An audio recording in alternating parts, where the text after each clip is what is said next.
first card is the Seven of Swords. Now, as you can see, the Seven of Swords has 7 swords. And it has a man who is, in this particular deck that I have, a man who is writing something down on a piece of parchment of some sort.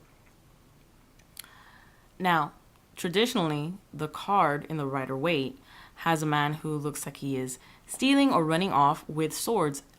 And that he is also, while he's running, he's holding the swords by the blade, not by the handle. Now, the reason, the symbol to that card, to the message would be to be careful with your ideas, to be careful with your thoughts, and who you share them with, because you never know who you might meet and what they might spread or take from you when it comes to your ideas, like gossiping about you and whatnot. And that's pretty much what the Seven of Swords is talking about.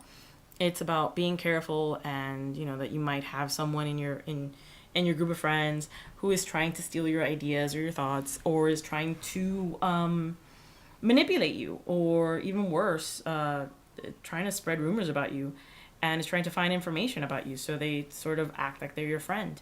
And that's pretty much what the 7 symbolizes. In this particular deck, like I said, there's a guy who's, he's writing on a piece of paper, but if you notice, he has his hand on his head and he's kind of worried. He looks concerned. And obviously he's touching his head, hence the idea, the brain, where we think logically. So that's kind of like the symbolism to it. It's somebody who is trying to hold on to their ideas, to their thoughts, and trying not to have somebody steal them from them. Okay, so that's the Seven of Swords. So next card over, we have the Eight of Swords. And in the Eight of Swords, this is very traditional Eight of Swords look, which is a woman who is tied up, blindfolded, and surrounded by swords, basically trapped. Now, what this normally means in the Rider-Waite and the traditional meaning to it is basically someone who is trapped by their own fears of what people may say, of what people may think of them. It is self-inflicted fear, meaning it might not even be real, but it is definitely, and it's very several. It's like the swords are all around you, so it's more than one thing that you fear. It's a lot of things. This could easily mean somebody who's stressed out and is afraid of moving forward in their life because of past shortcomings or just disappointments, and has built up this mental shield around themselves and is afraid to basically walk forward because they might get cut. You have the swords there, and you don't want to hurt yourself, but that sometimes when you move forward, you have to get hurt. You have to get cut, get stabbed to move forward in life, and you don't want that. So that's what you get from this swords, from this particular card. In this one, we have the Nine of Swords, and the Nine of Swords is plain and simple for me, is mental instability, complete and utter mental instability, nightmares. I also see it as being somebody who is mentally sick, like schizophrenia,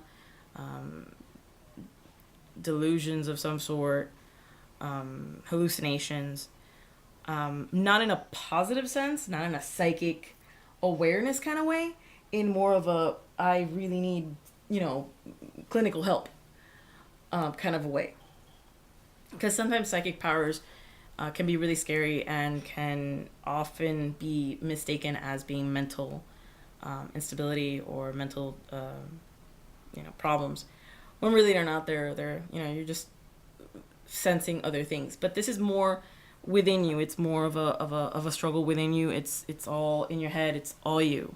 Nobody's put it there. Nobody's made it for you. You've made it yourself. So that's what I see, and this is what that card normally means. Okay, So now we go to the next card. The next and final card. Okay, the next and final card is actually the Ten of Swords. Now, Ten of Swords is known for being not the positive card at all. As you can see, it's a guy who's dead on the field with 10 swords on his back. I mean, it's really hard to see that as a positive, but it can be.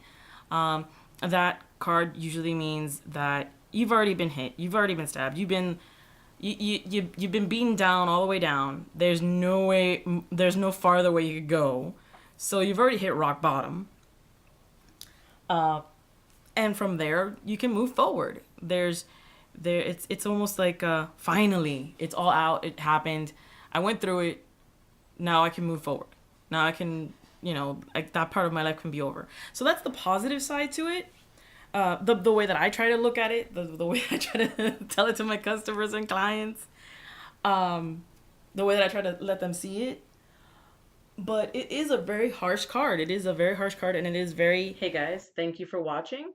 And sorry, I just have to do this video at the end.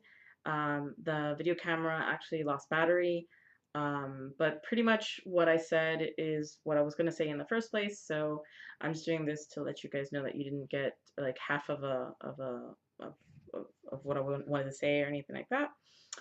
Without having to do it over again, because it actually came out really good with what I was saying and how it was all set up. Other than that, the next video will be coming up soon in the next week. And if you guys have any, any suggestions for other videos and stuff, let me know. Bye, guys.